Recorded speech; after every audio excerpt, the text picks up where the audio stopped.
Hey everyone, ready for a deep dive into something that affects pretty much all of us at some point? Oh, yeah. We're talking shyness and social anxiety. Mm-hmm. And we've got a great guide for this journey, the Shyness and Social Anxiety Workbook. Awesome. This one is packed with insights, and it's really for everyone. Yeah, it's funny because I think a lot of people hear social anxiety and think, oh, that's not me. I'm fine. I'm not, super shy or anything. But Right.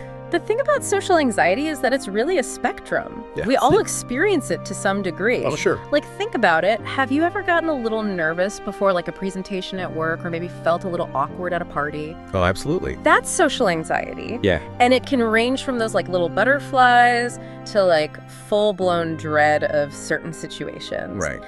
It can be really surprising, too. Even celebrities we think of as being super confident, like Harrison Ford or Howard Stern. Wait, Howard Stern? Yeah. Really? He's actually talked about his struggles with shyness. Wow, that's so interesting. You think of him as like, The shock jock. yeah, the king of confidence. Like, I know. that's wild. Right. Okay, so if even Howard Stern can feel the heat in social situations, Yeah. maybe it's way more common than we think. Oh, for sure. But before we jump into solutions and tips and all that, Yeah. let's define what we're actually dealing with here. Yeah, so social anxiety, it's that feeling of nervousness or discomfort that we get in social situations.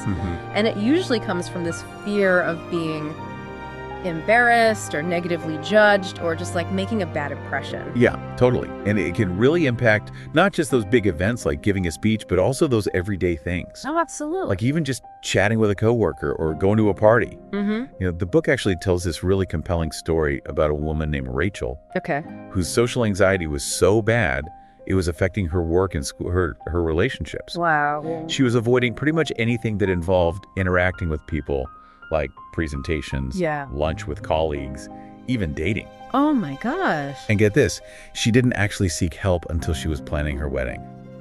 Oh, wow. Can you imagine the stress of that? I know, right? It just shows you how social anxiety, it's not just about feeling shy. It can really hold you back in life. Yeah. And to understand it a little bit better, we need to kind of look at this difference between fear and anxiety. Okay. Yeah, I've always wondered about that. Are they not the same thing? So they're definitely related, but not exactly the same. Okay. Like fear, that's that immediate gut level response to a present danger. Right. Like, let's say you're driving and you slam on the brakes to avoid an accident. Your heart's racing, your palms are sweating. Yeah. That's fear. Your body's going into that fight or flight mode. Okay. All thanks to evolution, right? Yeah. It helped our ancestors survive, back in the day when there were saber-toothed tigers and stuff. Yeah, you got to run away from that. Exactly. So, okay, if fear makes sense. So how is anxiety different then? So anxiety is more future-focused. Okay. It's that nagging worry about what might happen. Like, what if I mess this up? What if people think I'm boring? Those kinds of thoughts. Gotcha. So it's not about an actual threat in the moment, but more like a what if. Exactly. Worrying about potential embarrassment or judgment down the road. Yeah, and here's the tricky part. Even though it's about the future, that anticipation, that worry, Yeah. it triggers that same fight or flight response. Oh, wow. So you get those physical symptoms like the racing heart, the Yeah. sweating, the blushing, Yeah. even though there's no actual danger present. Okay, that makes sense. Right. So why do some of us develop this social anxiety in the first place? Is it nature or nurture? Well, it's really kind of a fascinating mix of both. Okay, yeah, like if you get kicked out of the tribe, You're on your own. Yeah, exactly. All right, so that's the nature part. So where does nurture come in? So we also learn fear through our experiences and the information that we're exposed to. Okay. It's kind of like learning to be afraid of dogs or heights. Right. It can happen through direct experience. Like if you've had a negative social encounter, Mm-hmm. by watching others, maybe seeing someone get rejected or embarrassed, Yeah. or even by what we're told, like if our parents always stressed making a good impression.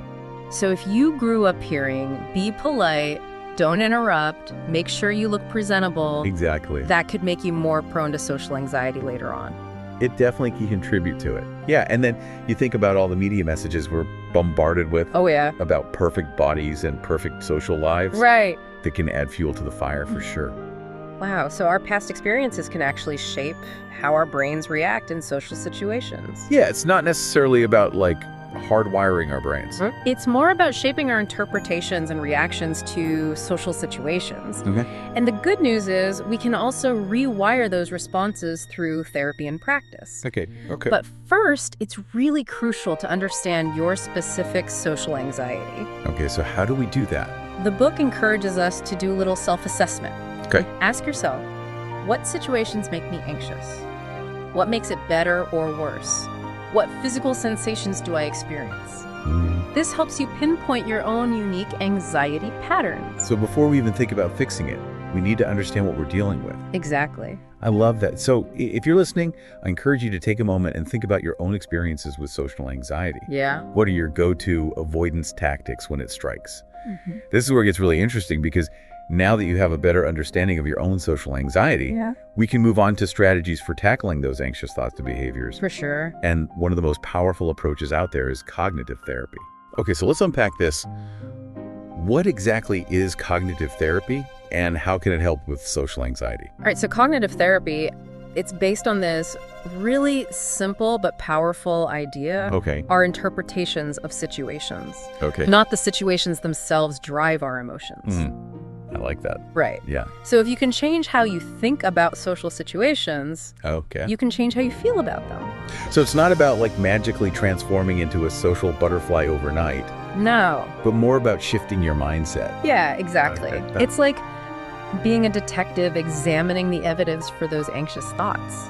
Ooh, I like that. Yeah, the book calls it challenging your inner critic. Okay, I'm intrigued. How do we actually do that? Okay, so let's say you're dreading a presentation at work, Okay. and that inner critic is screaming, I'm going to freeze up and humiliate myself. Oh, yeah. Been there. Right. Yeah. Cognitive therapy encourages you to ask, is there any evidence to support that thought? Oh. Like, have you given presentations before? Yeah. And did you completely bomb every single time? Well, no, not every time. Right. I mean, even if things didn't go perfectly, it wasn't a total disaster. Exactly. Like, I survived. Yeah, and that's the thing. By examining the evidence, you start to realize that your anxious thoughts are often exaggerated or sometimes completely unfounded. So you're not trying to, like, force yourself to be super positive. Right. It's more about finding a more balanced perspective. Exactly, a realistic perspective. Yeah. And the book highlights a few common negative thought patterns that fuel social anxiety. Okay. What's your? One is called probability overestimation, Okay. where we overestimate the likelihood of something bad happening. Gotcha. So, like, when I'm at a party and I think everyone's staring at me and judging my outfit, Exactly. but in reality, they're probably just focused on their own conversations. Yeah, or like what they're going to eat next or something. Right? It's like my brain thinks I'm the main character in everyone else's movie. Yeah, totally. We all do that. Yeah. Okay, so probability overestimation. Got it. What are some other thought traps to watch out for? Another big one is personalization. That's this tendency to blame yourself for things that are outside of your control. Oh, so like if a conversation fizzles out, Yeah, I automatically assume it's because I'm boring. exactly. But maybe the other person is just having a bad day or is distracted by something else. Right. They just spilled their coffee or something. Yeah, exactly. It's not always about you. Okay. And then there's catastrophizing, where your brain jumps to the worst case scenario. Oh, yeah. The classic, if I blush, my career's over kind of thinking. Exactly. And cognitive therapy helps you identify these patterns and replace them with more balanced thoughts. Okay, so instead of everyone will think I'm boring, you might say, some people might connect with me, and that's okay. Yeah, I can't please everyone. Right. Exactly. Okay, I'm starting to see how this works. Yeah. But it's one thing to understand these concepts right. It's another to actually apply them in real life when you're feeling that anxiety. Oh, absolutely. And that's where the book's behavioral experiments come in. Ooh. Okay, tell me more. So it's about putting those new thoughts to the test in real life situations. Okay, I like where this is going. So imagine you're terrified of being judged for having shaky hands. Okay. The book suggests a simple experiment. Try holding a cup of coffee without hiding your hands. Okay. Just observe what happens. Does anyone say anything? Right. Does the world end? Probably not. Probably not. My coffee might end up on my shirt, but Yeah, maybe. the world will keep spinning. Exactly. And you don't have to jump into the deep end right away. Okay. You can start with small experiments and gradually work your way up to those more challenging situations. That's reassuring baby steps. Baby steps, yeah. Any other examples of these behavioral experiments? Oh, yeah, tons. Okay. Like, if public speaking is your nemesis, Try volunteering for a small presentation at work. Okay. Or if meeting new people is a struggle, challenge yourself to strike up a conversation with someone in line at the coffee shop. Okay, so it's about actively seeking out those situations that make you a little uncomfortable, but in a manageable way. Exactly. I can see how this could be really empowering. It helps you gather evidence that your fears are often unfounded. Okay. But the key is consistency. Just like building any skill overcoming social anxiety, it takes practice and patience. So it's not about instant perfection. No. It's about progress. Exactly. Right. Yeah, and there will be setbacks. But Yeah. the more you practice, the more confident you'll become in those social situations. That makes sense. And remember, you don't have to do this alone. Oh, that's so important. Yeah, support systems are crucial. So, what are some other treatment options for social anxiety Yeah. beyond cognitive therapy and behavioral experiments? Well, one that the book mentions is group therapy, and it's actually a really powerful option. Cool. Okay. In what way? Well, it provides this safe and supportive space to connect with others who understand exactly what you're going through. Right. They've been there. Yeah, and plus you get to practice your social skills in a structured setting. It's like having a built-in support group. Exactly. People who get it. Yeah, and it normalizes the experience of social anxiety so you realize you're not alone. Right. And that can be incredibly validating. Yeah. Plus, you can learn from each other's experiences and coping strategies. I bet hearing success stories from others who've been in your shoes can be really inspiring too. Oh, absolutely. And the book even shares a story about a woman named Sarah who was terrified of public speaking. Okay. But through group therapy, she not only learned valuable techniques, but she gained the confidence to deliver a presentation at work Wow. that actually earned her a promotion. That's amazing proof that facing your fears can lead to some incredible rewards. Exactly. Group therapy can be a game changer for some people. Yeah, for sure. And of course, there's also medication, which can be really helpful in managing those physical symptoms of anxiety. So it's not like a cure, Right. but it can help take the edge off. So you can focus on therapy and those behavioral experiments. Exactly. Yeah. That's the idea. And it can provide relief in the short term, Oh, especially when that anxiety is so intense it's interfering with your daily life. So finding the right treatment approach is a personal journey, Yeah, and working with a qualified professional is key. absolutely. The book really stresses the importance of finding an experienced therapist who specializes in cognitive and exposure-based treatments for social anxiety. Right, because they can help you create a plan Exactly. that meets your specific needs. Yeah, it's like those personalized shopping ads. Hey, we know you struggle with small talk and public speaking. Here's a therapy plan just for you. Exactly.